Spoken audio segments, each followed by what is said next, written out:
سورہ مبارکہ ہود پہ غور کیجئے تو بقیت اللہ خیر لکم. خدا نے اپنی آخری حجت کو جن الفاظ کے ساتھ یاد کیا وہ لفظ بقیت اللہ ہے. یا اگر اور تلاش کیجئے تو سورہ مبارکہ نحل میں مالک دو جہاں نے انسان کو متوجہ کیا. الفاظ کیا ہیں؟ ما عندکم ینفد، جو تمہارے پاس وہ سب کا سب فنا ہو جائے گا. وما عند اللہ باق، اور جو خدا کے پاس ہے وہ باقی رہے گا. یا سورہ مبارکہ الرحمن میں مالک دو جہاں کے الفاظ کل من علیہا فان ویبقى وجہ ربک ذو الجلال والاکرام. لفظ فنا سب کے لیے، لفظ بقا ذات پروردگار کے لیے.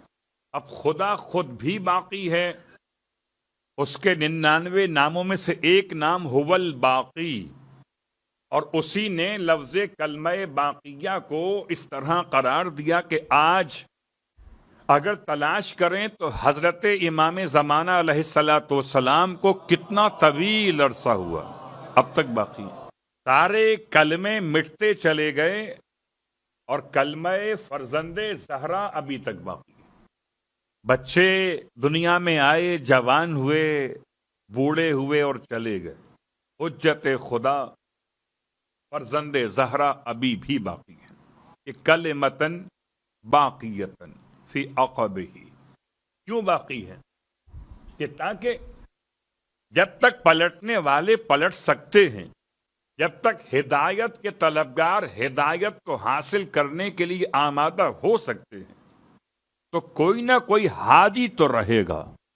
ہادی رہے گا کب؟ جب کہ وہ مہدی ہوگا.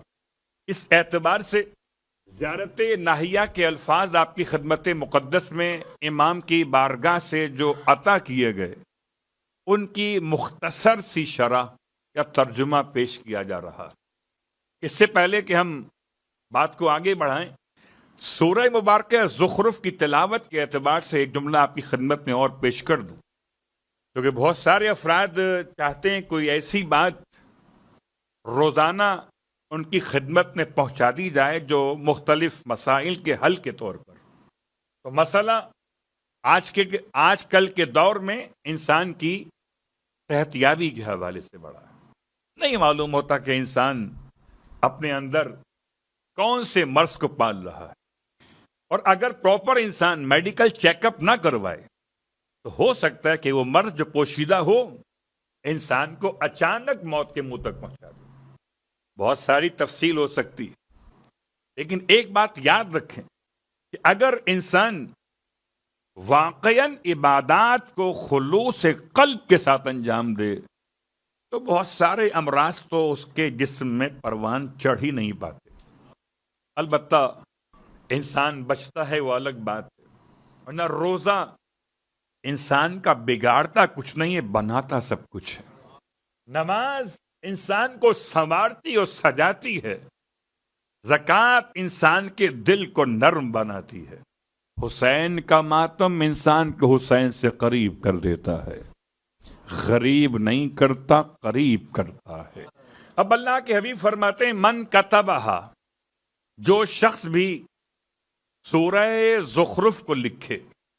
روایت میں الفاظ نہیں موجود ہیں کہ کیسے لکھے، کہاں پر لکھے، لیکن جو بات سمجھ میں آ سکتی، چاہے تو انگشت شہادت سے لکھے اور چاہے تو آب فرات سے اپنی انگشت کو تر کر کے لکھے، اور چاہے تو آب زمزم سے اپنی انگلی کو تر کر کے لکھے.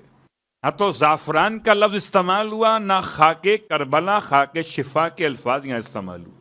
من کتبہا وشربہا، جو اس سے لکھے اور لکھ کے پی لے. سورہ زخرف کو لکھے اور لکھ کر پی لے. عجیب جملہ ہے.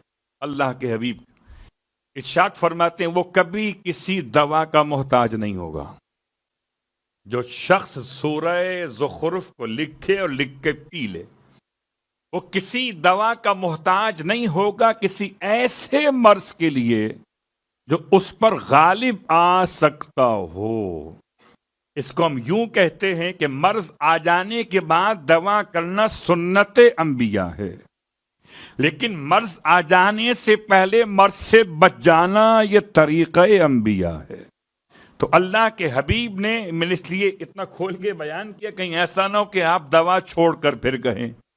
آپ فرماتے ہیں کہ اگر کوئی انسان لکھے اس کو اور لکھ کر پی لے تو کبھی زندگی میں کسی دوا کا محتاج نہیں ہوگا. پھر آپ فرماتے ہیں اگر اس کے پانی کو چھڑک دیں کسی ایسے شخص پر جس سے ایسی بیماری ہو جو رنگ بدلتی ہو، ڈائیگنوز نہ ہوتی ہو، بعض نے ترجمہ کیا مسروع کا، جسے مرگی کے دورے پڑنا، اگر کسی ایسے شخص پر سورہ زخرف کے آیات کو لکھ کر اس کا پانی چھڑک دیا جائے تو ارشاد فرماتے ہیں اللہ کے حبیب کہ خدا اسے اس کی برکت سے شفاء کاملہ عطا کر دیتا ہے، اور اس کے اندر جتنے جرمز ہوتے ہیں ان تمام تر جرمز کو خدا اس کی برکت سے جلا کر راکھ کر دیتا ہے. جیسے کینسر کے جراثیم جلائے جاتے ہیں، ایسے اس سورہ کی برکت سے بھی جراثیم جلائے جاتے ہیں.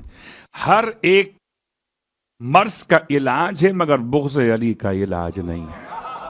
ہر ایک مرض کا علاج ہے. تو یہ آپ کی خدمت میں جملہ تھا بھائیے، وہاں واپس لوٹ آئے.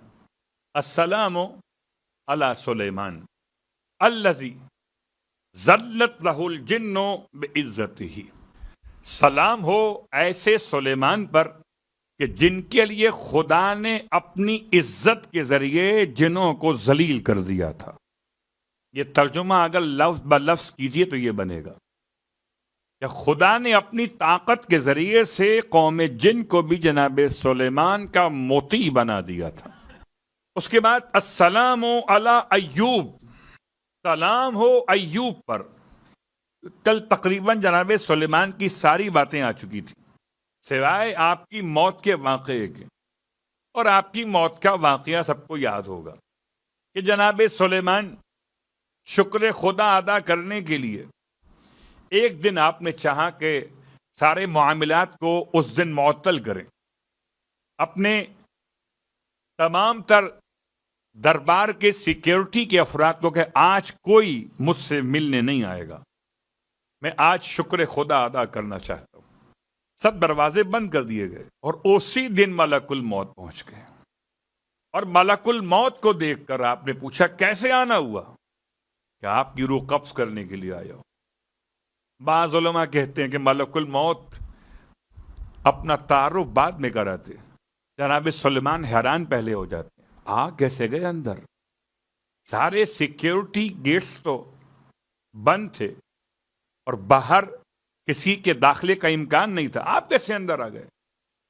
ملک الموت جو شکل بشر میں تھے کہنے لگے اس محل کے پروردگار نے مجھے بھیجا. جناب سلیمان کھڑے رہے، ملک الموت نے روح قبض کر لی.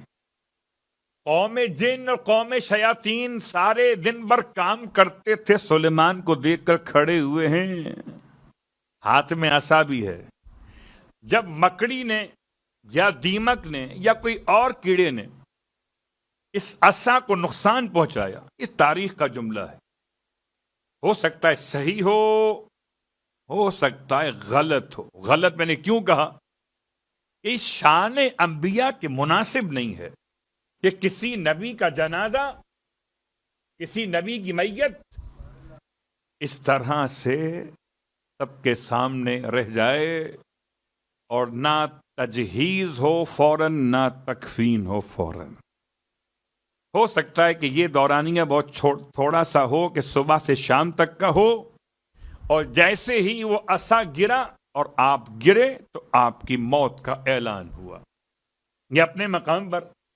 لیکن جناب سلیمان کے بعد جناب ایوب، حضرت ایوب علیہ الصلاۃ والسلام اللہ کے عظیم پیغمبر، اور ایسے عظیم پیغمبر کہ خدا نے آپ کو بڑی نعمتیں عطا کی. جناب یعقوب کی اولادوں میں سے ہیں. اولاد کا مطلب آپ کے پڑ پوتوں میں سے ہیں. تو جناب ایوب علیہ الصلاۃ والسلام کے والد کا نام عیس بیان کیا گیا، عین یہ صاد، اور آپ کی شخصیت کو پہچاننے کے لیے عجیب بات ہے، مشہور کیا ہے؟ مشہور یہ ہے ایوب کا ترجمہ کیا ہے؟ پہلے جب آپ نام رکھنا چاہیں ایوب، ترجمہ کیا ہوگا؟ ایوب نکلا ہے ایاب سے، الف یہ الف بے، ایاب، اور آپ میں سے تقریباً اکثر کو زیارت وارثہ زبانی یاد ہوگی، اس میں لفظ ایاب استعمال ہوا ہے۔ میں ایمان لایا آپ پر اور آپ کے واپس پلٹ آنے پر، بے ایابکم، شاید آپ کو یاد ہو اسی ممبر سے میں نے یہ بیان کیا تھا کہ ترجمہ کیا بعض نادان دوستوں نے آپ کے آبا پر ایمان لاتا ہوں، آبا اور ہے، ایاب اور ہے۔ ایاب کا مطلب پلٹنا، ایوب اسے کہتے ہیں جو خدا کی بارگاہ میں پلٹنے پہ یقین رکھتا ہو۔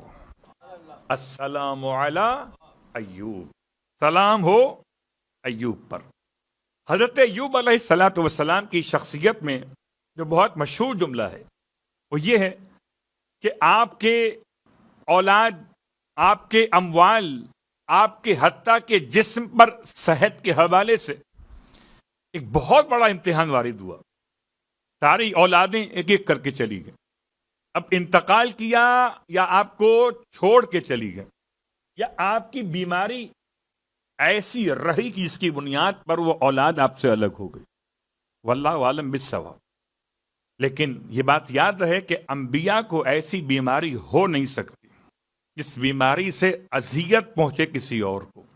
انبیاء کو کوئی ایسی جسمانی جلدی بیماری نہیں ہو سکتی جیسے برس ہو، جزام ہو، کوڑ ہو، اس کے علاوہ۔ ہاں، ہو سکتا ہے بخار ہو جائے، ہو سکتا ہے پیٹ میں درد ہو جائے، ہو سکتا ہے، لیکن یہ نہیں ہو سکتا کہ انبیاء کسی ایسے مرض کا شکار ہو جائیں کہ جو قابل کراہیت ہو انسانوں کے لیے، الیاذ باللہ من ذالک۔ اب سوال کیا گیا معصوم کی بارگاہ میں کہ حضرت ایوب پر یہ امتحان کیوں ہوا؟ کیا ترک اولا تھا کوئی؟ حضرت ایوب کا کوئی ترک اولا نہیں ہے۔ حضرت ایوب پر جو واقعات پیش آئے یہ شیطان نے خدا کو چیلنج کیا تھا، بہت غور کیجیے گا۔ شیطان نے خدا کو چیلنج کیا کہ تیرا بندہ ایوب جو ہے یہ خالی نعمتوں کی بنیاد پر ایسا بنا ہوا ہے، اگر ذرا اس سے نعمتیں تو لے کے تو دیکھ، یہ تجھے چھوڑ کے چلا جائے گا۔ حالانکہ ایوب کہتے ہی اسے جو چھوڑ کر نہ جائے، لیکن شیطان کو کیا خبر کہ ایوب کیا ہے۔